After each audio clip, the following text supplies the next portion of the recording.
أعوذ بالله من الشيطان الرجيم. بسم الله الرحمن الرحيم. ولا تهنوا ولا تحزنوا وأنتم الأعلون إن كنتم مؤمنين. إن يمسسكم قرح فقد مس القوم قرح مثله وتلك الأيام نداولها بين الناس وليعلم الله الذين آمنوا ويتخذ منكم شهداء والله لا يحب الظالمين وليمحص الله الذين آمنوا ويمحق الكافرين. أم حسبتم أن تدخلوا الجنة ولما يعلم الله الذين جاهدوا منكم ويعلم الصابرين. ولقد كنتم تمنون الموت من قبل أن تلقوه فقد رأيتموه وأنتم تنظرون. وما محمد إلا رسول قد خلت من قبله الرسل أفإن مات أو قتلا انقلبتم على أعقابكم ومن ينقلب على عقبيه فلن يضر الله شيئا وسيجزي الله الشاكرين. صدق اللہ العظیم. شروع اللہ کے نام سے جو بڑا مہربان نہایت رحم کرنے والا ہے. اور تم ہمت مت ہارو اور رنج مت کرو اور غالب تم ہی رہو گے اگر تم پورے مومن رہے. اگر تم کو زخم پہنچ جاوے تو اس قوم کو بھی ایسا ہی زخم پہنچ چکا ہے اور ہم ان ایام کو ان لوگوں کے درمیان عدلتے بدلتے رہا کرتے ہیں اور تاکہ اللہ تعالی ایمان والوں کو جان لیویں اور تم میں سے بعضوں کو شہید بنانا منظور تھا. اور اللہ تعالی ظلم کرنے والوں سے محبت نہیں رکھتے اور تاکہ میل کچیل سے صاف کر دے ایمان والوں کو اور مٹا دے وے کافروں کو. ہاں کیا تم یہ خیال کرتے ہو کہ جنت میں جا داخل ہوگے حالانکہ ابھی اللہ تعالیٰ نے ان لوگوں کو تو دیکھا ہی نہیں جنہوں نے تم میں سے جہاد کیا ہو اور نہ ان کو دیکھا جو ثابت قدم رہنے والے ہوں. اور تم تو مرنے کی تمنا کر رہے تھے موت کے سامنے آنے کے پہلے سے، سو اس کو تو کھلی آنکھوں دیکھ لیا تھا. اور محمد صلی اللہ علیہ وسلم نرے رسول ہی تو ہیں، آپ سے پہلے اور بھی بہت سے رسول گزر چکے ہیں. سو اگر آپ کا انتقال ہو جائے یا آپ شہید ہی ہو جائیں تو کیا تم لوگ الٹے پھر جاؤ گے؟ اور جو شخص الٹا پھر بھی جائے گا تو خدا تعالیٰ کا کوئی نقصان نہ کرے گا اور خدا تعالیٰ جلد ہی عوض دے گا حق شناس لوگوں کو. یہ سورہ آل عمران کی آیت نمبر 139 سے لے کر 144 تک آپ حضرات کے سامنے پڑھی گئی. اس آیت کے اندر بھی اللہ رب العزت غزوہ احد کے اندر جو مسلمانوں کو ظاہری شکست ہوئی اور اس کی وجہ سے مسلمان غم میں تھے، صدمے میں تھے، رنج و ملال کے اندر تھے، حتیٰ کہ آگے کے لیے ہمت بھی ہار بیٹھے تھے. اس پر اللہ رب العزت تسلی دلا رہے. اللہ کے نبی صلی اللہ علیہ وسلم کی شہادت کی خبر بھی پھیل گئی تھی. اس کی وجہ سے سارے مسلمان کم ہمت اور پسماندہ ہو گئے تھے. اللہ رب العزت نے اس آیت کریمہ میں پھر مسلمانوں کو ایک تسلی دی ہے اور آگے کے لیے عزم اور حوصلے کے ساتھ تیاری کرنے کا حکم دیا ہے۔ چنانچہ غزوہ احد کے بارے میں جو پہلے تفصیل آ چکی ہے کہ اس میں مسلمانوں کو اولاً تو فتح حاصل ہوئی اور پھر اس کے بعد جنگ کا پاسا پلٹ گیا اور کفار مکہ جو تھے وہ فتح یاب ہو گئے اور مسلمانوں کو بظاہر شکست ہو گئی۔ اور پھر اس کے بعد بالآخر اخیر میں جب مسلمان جمع ہو گئے تو پھر وہ جو فتح تھی، جو شکست تھی، وہ پھر فتح میں تبدیل ہو گئی، لیکن مسلمانوں کا جانی و مالی نقصان ہوا اور اللہ کے نبی صلی اللہ علیہ وسلم بھی مجروح ہوئے۔ آپ صلی اللہ علیہ وسلم کا دندان مبارک بھی اس کے اندر شہید ہو گیا، تو زبردست نقصان ہوا تھا مسلمانوں کو۔ اب اس جو شکست ہوئی تھی اس کے اندر اگر غور کریں تو 3 اسباب تھے جو ظاہری طور پر سمجھ میں آتے ہیں کہ 3 سبب بڑے بڑے تھے جو علماء نے بیان فرمائے ہیں۔ پہلا سبب جو تھا وہ تیر اندازوں کو اللہ کے نبی صلی اللہ علیہ وسلم نے جو ایک پہاڑی پر متعین فرمایا تھا 50 تیر اندازوں، اور یہ کہا تھا کہ تمہارا کام یہاں پر رہنا ہے، یہاں سے ہٹنا نہیں ہے، چاہے ہم جیتے یا ہارے تم کو یہاں سے ہٹنا۔ ایک تو یہ ہوا کہ جب مسلمانوں کی شروع میں فتح ہو گئی تو پھر ان میں آپس میں اختلاف ہو گیا، اور ان میں سے اکثر کی رائے تو یہ تھی کہ اب ہمیں چھوڑ کر کے اس جگہ کو مال غنیمت کو حاصل کرنا چاہیے۔ اگرچہ مال غنیمت حاصل کرنا بھی جہاد ہی کا ایک جز ہے، ایسا نہیں ہے کہ جو صحابہ کرام مال غنیمت کے لیے گئے تھے اگر وہ نہ جاتے تو ان کو حصہ نہ ملتا، نہیں، مال غنیمت میں سب کا حصہ ہوتا ہے، تو کوئی لالچ کی وجہ سے نہیں گئے بلکہ وہ ایک فریضہ سمجھ کر کے گئے، کیونکہ جہاد کا ایک فریضہ کیا ہوتا ہے؟ مال غنیمت کو اکٹھا کرنا اور اس کو جمع کرنا، یہ بھی جہاد کا فریضہ ہوتا ہے، جہادی کا ایک جز ہوتا ہے۔ لیکن انہوں نے اپنے طور پر جو قیاس کیا ہے اور اللہ کے نبی صلی اللہ علیہ وسلم کا جو حکم تھا اس کی یہ انہوں نے تعویل کی ہے کہ اللہ کے نبی کا حکم اس وقت تھا جب جنگ جاری ہو، اب تو جنگ فتح ہو چکی ہے، لہٰذا اس جگہ کو چھوڑ دینا چاہیے۔ اس میں سے چند لوگ تھے جنہوں نے یہ کہا کہ نہیں، ہم اسی جگہ پر قائم رہیں گے، چاہے ہم جنگ جیتیں یا ہارے، وہ وہاں سے نہیں ہے۔ تو دونوں میں آپس میں مناقشے کی صورت ہو گئی، جس کو علماء نے اختلاف سے اور جھگڑے سے تعبیر کیا ہے، گویا کہ مسلمانوں کے ایک گروہ کے بیچ میں جھگڑا ہو گیا۔ یہ کتنی بڑی نحوست والی چیز ہے جھگڑا۔ اس جھگڑے کی وجہ سے وہ جیتی ہوئی جنگ شکست کے اندر تبدیل ہو گئی اور اتنی دقتوں کا سامنا ہوا کہ 70 صحابہ کرام شہید ہو گئے۔ معمولی بات تھی، اللہ کے نبی کے چچا بڑے بڑے جرنیل صحابی شہید ہو گئے، حضرت طلحہ بڑے بڑے صحابی، حتیٰ کہ اللہ کے نبی صلی اللہ علیہ وسلم مجروح ہوئے، زخمی ہوئے، آپ کا دندان مبارک شہید ہو گیا، یہ کم بات ہے۔ ایک تو بہت بڑا سبب یہ ہوا کہ مسلمانوں میں ایک گروہ میں بظاہر مناقشے کی صورت ہوئی، جھگڑا ہو گیا، اور جھگڑے سے اسی لیے بہت سخت منع کیا گیا اسلام میں۔ ایک حدیث میں کہا گیا ہے کہ جھگڑا جو ہے یہ دین کو اس طرح مونڈ دینے والا، الحالق، اس طرح مونڈنے والا ہے جیسے استورا تمہارے سر کے بال کو مونڈ دیا کرتا ہے۔ یعنی جھگڑا کرنے سے نیکیاں اس طرح برباد ہو جاتی ہیں جس طریقے سے استورے سے سر کے بال چھیل دیے جاتے ہیں۔ اس قدر مسلمانوں کو بربادی کی طرف اور مسلمانوں کو ذلت کی طرف لے جانے والا اور مسلمانوں کو پسماندگی کی طرف لے جانے والا عمل ہے کہ جھگڑے سے مسلمان بچیں، اور جگہ جگہ اتحاد کی اور اتفاق کی تعلیم۔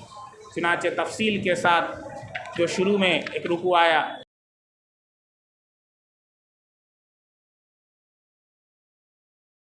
وَلَا تَمُوتُنَّ إِلَّا وَأَنْتُمْ مُسْلِمُونَ، اور پھر فرمایا وَاعْتَصِمُوا بِحَبْلِ اللَّهِ جَمِيعًا وَلَا تَفَرَّقُوا۔ بہرکیف یہ پہلا سبب ہوا۔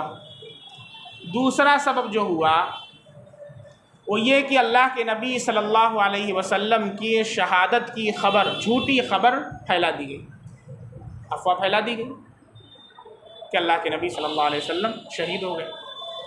اب تو مسلمانوں کا جو رہا سہا، جو ان کی ہمت تھی وہ بھی ٹوٹ گئی کہ ہمارے نبی صلی اللہ علیہ وسلم ہی شہید ہو گئے، ہم رہ کے کیا کریں۔ تو بالکل وہ کم ہمتی کا شکار ہو گئے اور اس کی وجہ سے بہت زبردست نقصان ہوا۔ تیسرا جو سبب ہوا وہ یہ کہ اللہ سب سے، ان دونوں سے بڑا سبب ہے وہ کیا ہے؟ اللہ کے نبی صلی اللہ علیہ وسلم کے حکم کی تعمیل میں اختلاف۔ جب اللہ کے نبی صلی اللہ علیہ وسلم کا کوئی حکم ہے تو پھر اس کے اندر اختلاف نہیں ہے، جو اللہ کے نبی کا حکم ہے وہی کرنا ہے، اس میں اختلاف نہیں کرنا۔ تین بڑے بڑے اسباب ہیں، جن میں سے تیسرا سبب علماء نے لکھا ہے کہ بہت بڑا سبب ہے۔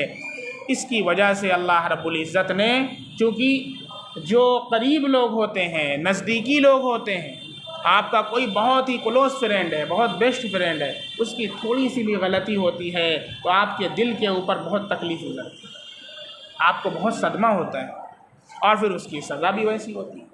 بادشاہ کے دربار میں جو قریبی لوگ ہوتے ہیں، وزراء ہوتے ہیں، خاص ہوتے ہیں، اگر ان سے ذرا سا بو آ جائے بغاوت کی تو کیا ہوتا ہے؟ پھر ان کی گردن اڑا دی جاتی ہے، کیونکہ وہ سارے سیکرٹ شیئر کرتے ہیں اور اس سے بہت زبردست نقصان ہوگا۔ اس لیے مقربہ را بیش بود حیرانی، جو قریبی لوگ ہیں ان کے لیے اور حیرانی ہوتی ہے، اگر ان سے کوئی غلطی ہو جائے تو ان کو سخت سے سخت ڈانٹ پلائی جاتی ہے اور ان کو اسی طریقے سے تنبیہ کی جاتی ہے۔ چونکہ انبیاء کرام علیہ السلام کے بعد اس روئے زمین پر اگر کسی جماعت کا سب سے زیادہ مقام اور سب سے بڑا مرتبہ ہے تو وہ صحابہ کرام رضوان اللہ علیہم اجمعین کی جماعت ہے۔ انبیاء کرام کے بعد صحابہ کرام کی جو جماعت ہے وہ محفوظ ہے۔ وہ کیا ہے؟ معصوم تو انبیاء کی جماعت ہے، لیکن صحابہ کی جماعت محفوظ ہے۔ محفوظ کسے کہتے ہیں؟ کہ ایسا نہیں ہے کہ ان سے گناہ نہیں ہوگا، غلطی سرزد نہیں ہوگی، غلطی ہوگی لیکن اللہ رب العزت انہیں موت سے پہلے توبہ کی توفیق عطا فرمائیں گے اور اس غلطی پر باقی رہنے نہیں دیں گے۔ یہ اللہ رب العزت نے انہیں محفوظ فرما دیا ہے۔ اور سارے کے سارے صحابہ کرام جنتی ہیں اور سارے کے سارے صحابہ کرام عدول ہیں۔ ایک صحابی کے بارے میں اگر کوئی اپنے دل کے اندر کینہ رکھتا ہے، بغض رکھتا ہے تو اس کے ایمان کے کمی کی علامت ہے اور یہ کفر کی علامت بتائی گئی ہے، جیسا کہ علامہ قاضی عیاض رحمۃ اللہ علیہ نے اپنی کتاب شفا کے اندر تقریباً 50 صفحات کے اندر یہ بات لکھی ہے کہ صحابہ کرام سے محبت ایمان کی دلیل ہے اور صحابہ کرام سے بغض اور صحابہ کرام سے نفرت یہ کفر کی دلیل۔ تو صحابہ کی جو جماعت تھی وہ انبیاء کے بعد پوری امت کے لیے آئیڈیل ہے اور انہی صحابہ کے ذریعے پورا دین ہم تک پہنچا ہے، انہی صحابہ کے ذریعے قرآن ہم تک آیا ہے۔ اگر ذرا سا ان سے کوئی غلطی ہو جاتی تو پھر اللہ رب العزت کی طرف سے ویسی تنبیہ بھی کی جاتی تھی۔ چنانچہ اس موقع پر اگرچہ یہ چھوٹی غلطی تھی لیکن پھر بھی اللہ رب العزت نے اس پر تنبیہ صحابہ کرام کو فرمائی ہے اور سب سے پہلے تو تسلی دی ہے، دلاسا دیا ہے۔ وَلَا تَهِنُوا، دو چیزیں پیش آئیں۔ سب سے پہلی چیز کیا؟ کہ صحابہ غم کا شکار تھے، رنج میں مبتلا تھے، اتنے لوگ شہید ہو گئے اور مالی نقصان بھی ہو گیا تھا تو رنج کے اندر مبتلا تھے، اور دوسرے آگے کے لیے کم ہمت ہو گئے تھے کہ آئندہ کے لیے ہم کیسے مقابلہ کریں، تو ان کے اندر کہیں نہ کہیں کم ہمتی آ گئی تھی، جو ان کے پورے عالم کے لیے جو اللہ رب العزت نے قائدیت کی جو صفت رکھی ہے وہ کہیں نہ کہیں ڈھلمل ہونے لگی تھی۔ اللہ نے یہ دونوں چیزوں کے اوپر صحابہ کرام کو تسلی دی اور کہا وَلَا تَهِنُوا وَلَا تَحْزَنُوا، اور تم ہمت مت ہارو۔ صحابہ کرام جو کم ہمتی کا شکار ہو گئے تھے اس پر اللہ نے کیا نصیحت فرمائی؟ وَلَا تَهِنُوا، ہمت مت ہارو۔ اور جو رنج کے اندر پڑے ہوئے تھے، غم میں تھے کہ اتنے شہید ہو گئے، اتنا نقصان ہو گیا، اللہ نے فرمایا ولا تحزنوا، رنج مت کرو، بلکہ اب آگے کے لیے پلان کرو۔ اس پر رنج کرنے سے کچھ حاصل ہونے والا نہیں ہے، اب آگے کے لیے پلاننگ کرو، آگے کے لیے تیاریاں کرو، اور آگے کے لیے اپنے آپ کو مضبوط کرو، مالی اعتبار سے بھی مضبوط کرو، اور اسلحہ اور جنگی آلات کے حساب سے بھی اپنے آپ کو مضبوط کرو۔ اور پھر اللہ رب العزت نے ایک سرٹیفکیٹ دیا اور ایک وعدہ کیا صحابہ سے، فرمایا وَأَنْتُمُ الْأَعْلَوْنَ إِن كُنتُم مُؤْمِنِينَ، تم ہی غالب رہو گے بشرطے کہ تم مومن کامل ہو۔ یہاں پر علماء نے لکھا ہے کہ ایمان کامل کی علامت میں اور ایمان کامل میں یہ بات بھی شامل ہے مقتضیات ایمان۔ یہاں کنتم مؤمنین کے اندر ایمان کے جتنے تقاضے ہیں ان تقاضوں پر عمل کرنا یہ اس آیت میں شامل ہے۔ یہ صرف اس کے اندر نماز پڑھنا یہ نہیں کہ بس نمازی بن گئے تو کامل ایمان والے، ایمان کے جتنے مقتضیات، اس کے اندر جہاد بھی ہے، اس کے اندر جہاد بھی ہے، اس کے اندر گھوڑا پالنا بھی ہے، اس کے اندر جنگی آلات سے اپنے آپ کو لیس کرنا اور مضبوط کرنا بھی ہے۔ ایمان کے مقتضیات کے اندر جتنی چیزیں ہیں ان ساری چیزوں میں اپنے آپ کو کامل و مکمل کرو تو تم ہی سر بلند رہو گے، کوئی تمہارے اوپر ایک آنکھ اٹھا کر کے دیکھ نہیں سکتا، نہ کوئی تم کو نقصان پہنچا سکتا۔ اللہ نے یہ وعدہ کیا صحابہ کرام سے، اور پھر اس کے بعد صحابہ کرام نے اس کے اوپر عمل کیا اور اپنے آپ کو ہر طریقے سے لیس کیا ہے اور کم ہمتی کو دور کیا ہے، اپنے اندر ہمت اور حوصلے کو پیدا کیا ہے۔ پھر اللہ رب العزت نے پوری دنیا کو وہ نظارہ دکھایا کہ جس میدان میں صحابہ گئے ہیں وہاں فتح ہی فتح ہو جاتی ہے۔ حضرت عمر فاروق رضی اللہ عنہ کے دور میں جنگ یرموک کا موقع ہے، 60,000 کا لشکر ہے، 60,000 کا لشکر۔ حضرت عمر فاروق رضی اللہ عنہ نے حضرت خالد بن ولید رضی اللہ عنہ سے کہا کہ ایک مرتبہ جاؤ جائزہ لے کر کے آؤ، جائزہ لے کر کے آؤ کہ ان کے پاس کیسے سامان ہیں، دشمن کس زمین پر ہے، جائزہ لیا جاتا ہے جنگ سے پہلے تاکہ اسی حساب سے ہم لوگ تیاری کر لیں۔ کہا ٹھیک ہے، 30 افراد کو لے لو، 30 افراد کو، کہا کتنے لوگ کو لیا؟ کہا 30 لوگوں کو لے لیا۔ کہا بھائی ادھر 60,000 ہے تو کم سے کم 60 تو پورا کر لو، 60 لوگ کو لے لو۔ کہا آپ کا حکم ہے تو بالکل 60 لوگوں کو لے لیا۔ 60 لوگوں کو لے کر کہاں گئے؟ جائزہ لینے کے لیے۔ لیکن جب وہاں پہنچے کہنے لگے اب جائزہ نہیں لینا ہے، اب کام پورا کر کے تک چلتے ہیں۔ چنانچہ حضرت خالد بن ولید رضی اللہ عنہ نے ان 60 لوگوں کو لے کر کے 60,000 کا مقابلہ کیا، جس کے اندر سے تقریباً 15,000 مارے گئے۔ 60 لوگ اور 15 سے زیادہ قیدی بنا کر کے، 15,000 سے زیادہ قیدی بنا کر کے حضرت عمر فاروق رضی اللہ عنہ کی خدمت میں لے اور بقیہ بھاگ گئے پیچھا چھوڑا کر، ہمت نہیں۔ اور ان کے درمیان شہرہ ہوا کہ دیو آمدن، دیو آ گئے بھیا، انسان نہیں ہے یہ، کچھ اور ہے۔ تو معمولی بات ہے، 60,000 لوگ کے سامنے 60 آدمی کچھ ہیں؟ کچھ نہیں ہے۔